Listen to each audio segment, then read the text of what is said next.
ইসলামাবাদে ইরানের সাথে টানা ২১ ঘন্টার আলোচনা শেষ করেছে আমেরিকা। তবে কোনো ধরনের চুক্তিতে পৌঁছানো যায়নি বলে জানিয়েছেন ভাইস প্রেসিডেন্ট জেডি ভ্যান্স। এদিকে আলোচনার ফলাফল যাই হোক, আমেরিকা যুদ্ধে জিতেছে বলে দাবি করেছেন প্রেসিডেন্ট ডোনাল্ড ট্রাম্প। কোনোভাবেই ইরানকে পারমাণবিক সক্ষমতা অর্জন করতে দেয়া হবে না বলেও জানান তিনি। অন্যদিকে আমেরিকার সাবেক বিশেষ প্রতিনিধি রবার্ট ম্যালে জানান, ট্রাম্প যদি দ্রুত পারমাণবিক চুক্তির জন্য চাপ সৃষ্টি করেন তবে আলোচনায় সফলতা পাওয়া কঠিন হবে। ইরানের বিরুদ্ধে টানা ৬ সপ্তাহ ধরে চলা যুদ্ধবন্ধে সাময়িক বিরতির ঘোষণার পর পাকিস্তানের মধ্যস্থতায় দেশটির রাজধানী ইসলামাবাদে শনিবার বৈঠক শুরু হয় ৩ পক্ষের। এর মাধ্যমে ১৯৭৯ সালের পর আমেরিকার সাথে সরাসরি কোনো আলোচনায় বসে ইরানের কর্তৃপক্ষ।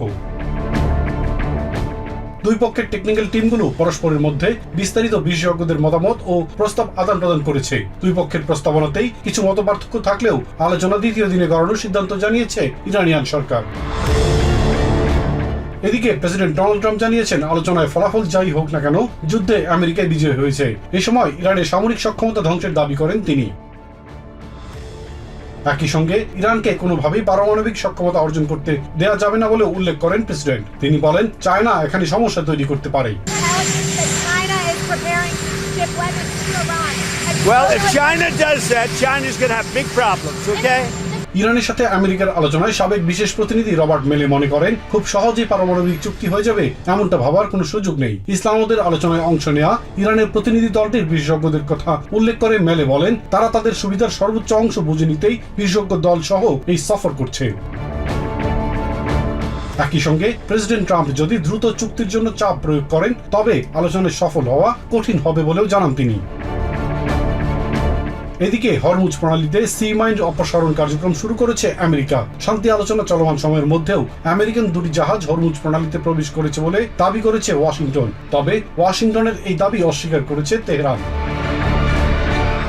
ইলিয়াস কমল, টিভিএন 24 নিউজ ডেস্ক। কোন স্পষ্ট কারণ ছাড়াই প্রেসিডেন্ট ডোনাল্ড ট্রাম্প দেশকে যুদ্ধের দিকে ঠেলে দিয়েছেন বলে মন্তব্য করেছেন কেন্টাকির গভর্নর অ্যান্ডি বেশিয়ার। শনিবার নিউ ইয়র্কের ন্যাশনাল অ্যাকশন নেটওয়ার্কের কনভেনশনে একথা বলেন তিনি। তার মতে ট্রাম্প কখনোই রণকৌশলে ভালো ছিলেন না। এদিকে সংঘাত থেকে সরে আসার সঠিক পন্থা এবং সময় ঠিক না করেই ট্রাম্প যুদ্ধ শুরু করে দিয়েছেন বলে মন্তব্য করেছেন সেনেটর মার্ক কেলি। অন্যদিকে দেশের মানুষের আন্দোলনে পাওয়া অধিকার রক্ষায় আইন প্রণেতাদের আরও মনোযোগী হওয়ার আহ্বান জানিয়েছেন ডেমোক্রেটিক সেনেটর কোরি বুকার। নিউ ইয়র্কে ন্যাশনাল অ্যাকশন নেটওয়ার্কের অ্যানুয়াল কনভেনশনের দ্বিতীয় দিনে যোগ দেন কেন্টাকির গভর্নর অ্যান্ডি বেশিয়ার। আলোচনায় প্রেসিডেন্ট ডোনাল্ড ট্রাম্পের কঠোর সমালোচনা করেন এই ডেমোক্রেটিক গভর্নর। বেশিয়ার বলেন, প্রেসিডেন্ট ট্রাম্প কোনো পরিষ্কার যুক্তি ছাড়াই দেশকে যুদ্ধের পথে ঠেলে দিয়েছেন। যুদ্ধের কারণ সম্পর্কে দেশের জনগণ এবং কংগ্রেসকে ট্রাম্প স্পষ্ট করে কিছুই জানাননি বলেও উল্লেখ করেন বেশিয়ার। তিনি বলেন, ট্রাম্পের যুক্তি যুদ্ধের প্রথম কয়েকদিনেই 3 থেকে 4 বার বদলে গেছে। But he took us to war without clear justification to the American people or to Congress. And then that justification changed 3 or 4 times. কোনো পরিকল্পনা ছাড়াই জড়ানো এই যুদ্ধে বিজয়ের মানে কি তাও প্রেসিডেন্ট ট্রাম্প জানেন না বলে মনে করেন তিনি। এমনকি ইরানের সরকার পরিবর্তন বিষয়েও ট্রাম্পের স্পষ্ট ধারণা নেই বলে মনে করেন বেশিয়ার। তিনি বলেন, ট্রাম্প ইরান ও ভেনেজুয়েলার পার্থক্য কি তাও জানেন না। Of what winning looks like.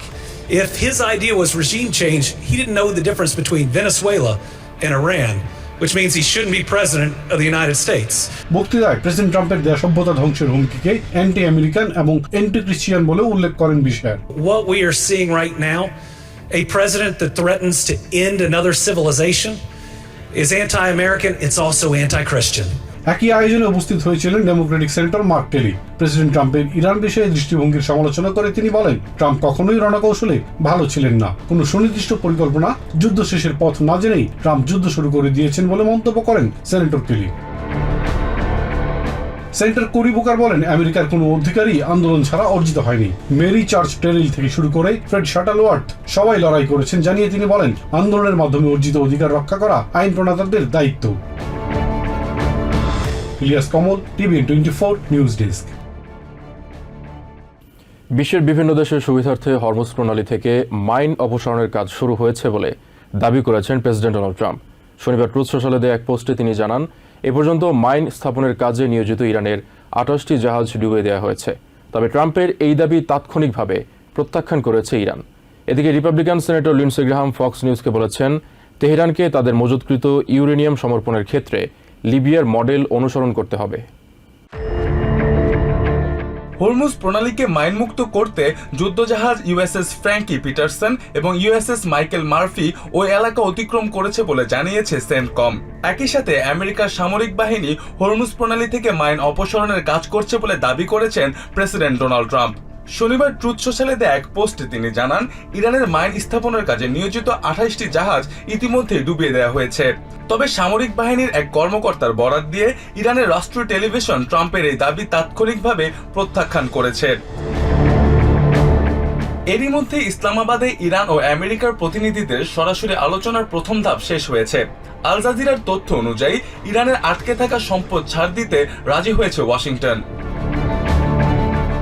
এদিকে হরমুজ প্রণালীর নিয়ন্ত্রণ নিয়ে হোয়াইট হাউসের অনড় অবস্থানের কথা জানিয়েছেন Republican senator Lindsey Graham. Fox নিউজকে তিনি জানান, আন্তর্জাতিক এই নৌপথের নিরাপত্তা নিশ্চিত করতে প্রেসিডেন্ট ট্রাম্প কিছু সুনির্দিষ্ট রেডলাইন নির্ধারণ করে দিয়েছেন। লিন্ডসে গ্রাহাম বলেন, তেহরানকে তাদের মজুতকৃত ইউরেনিয়াম সমর্পণের ক্ষেত্রে লিবিয়ার মডেল অনুসরণ করতে হবে।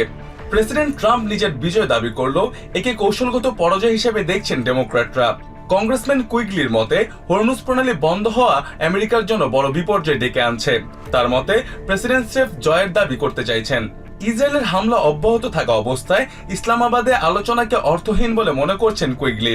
তার মতে, প্রতিনিধি পাঠানোর আগেই ইসরায়েলের সাথে সমঝোতায় আসা উচিত ছিল।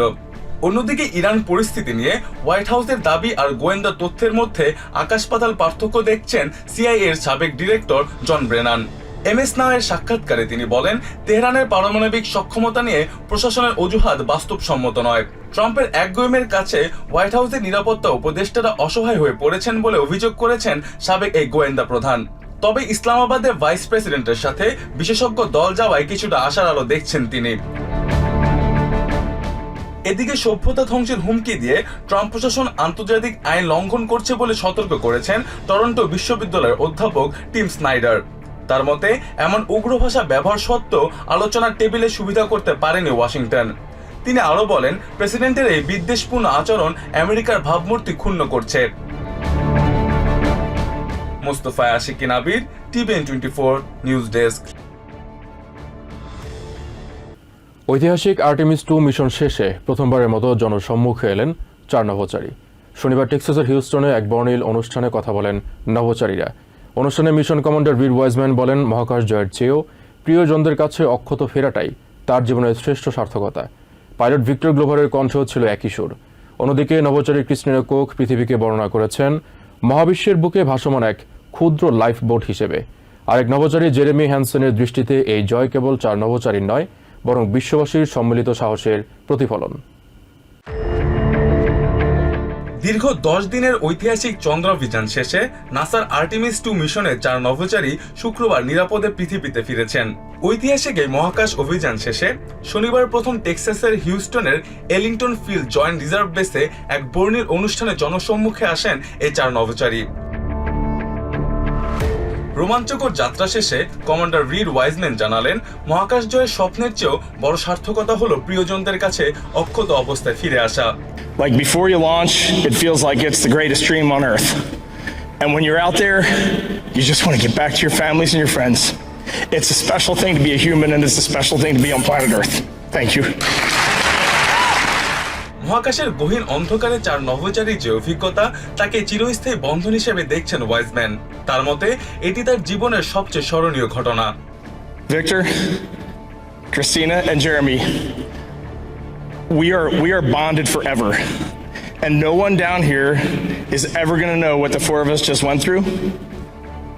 And it was the most special thing that will ever happen in my life. অবিশ্বাস্য সেই অভিজ্ঞতার রেশ যেন এখনো কাটেনি পাইলট ভিক্টর গ্লোভারের। তার কাছে মহাকাশের সেই অনুভূতি ভাষায় প্রকাশ করা অসম্ভব। Even bigger than my challenge trying to describe what we went through, the gratitude of seeing what we saw, doing what we did, and being with who I was with, it's too big to just be in one body. সাফল্যের এই চূড়ায় দাঁড়িয়ে স্রষ্টা এবং সহকর্মীদের প্রতি কৃতজ্ঞতা প্রকাশ করেছেন গ্লোভার। নিজের অর্জনের চেয়ে দলের সাথে কাটানো সময়কেই বড় প্রাপ্তি মানছেন তিনি। এই মহাকাশ যাত্রা কারিগরি উৎকর্ষের চেয়েও মানবিক অনুভূতির এক অনন্য দলিল হয়ে থাকবে। নভোচারী ক্রিস্টিনা কোকের বর্ণনায় ফুটে উঠেছে সে গভীর আবেগের মুহূর্তগুলো। মহাকাশের নিকষ অন্ধকার থেকে পৃথিবীকে দেখার অভিজ্ঞতা ছিল একেবারেই ভিন্ন। ক্রিস্টিনা কোকের চোখে পৃথিবী যেন মহাবিশ্বের বুকে ভাসমান এক ক্ষুদ্র লাইফবোট। মহাকাশের চরম প্রতিকূল পরিবেশে মানসিক ভারসাম্য বজায় রাখা ছিল এক বড় জটিলতা। তবে জেরেমি হ্যানসেন জানালেন, বিষণ্ণতা কাটিয়ে দ্রুত ইতিবাচকতায় ফেরার এক অনন্য কৌশল অবলম্বন করেছিলেন আর্টেমিস ট্রুর ক্রুরা।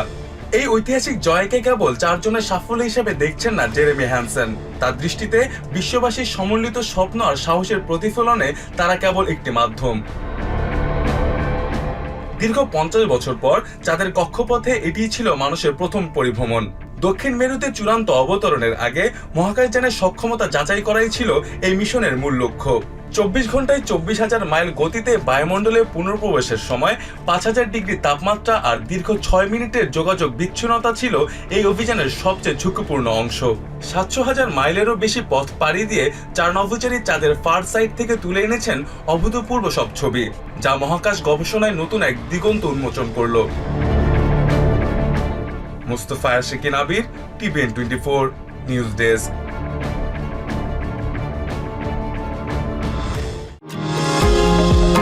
নিউ ইয়র্ক থেকে সম্প্রচারিত TVN 24 টেলিভিশন বিশ্বজুড়ে বাঙালির কণ্ঠস্বর।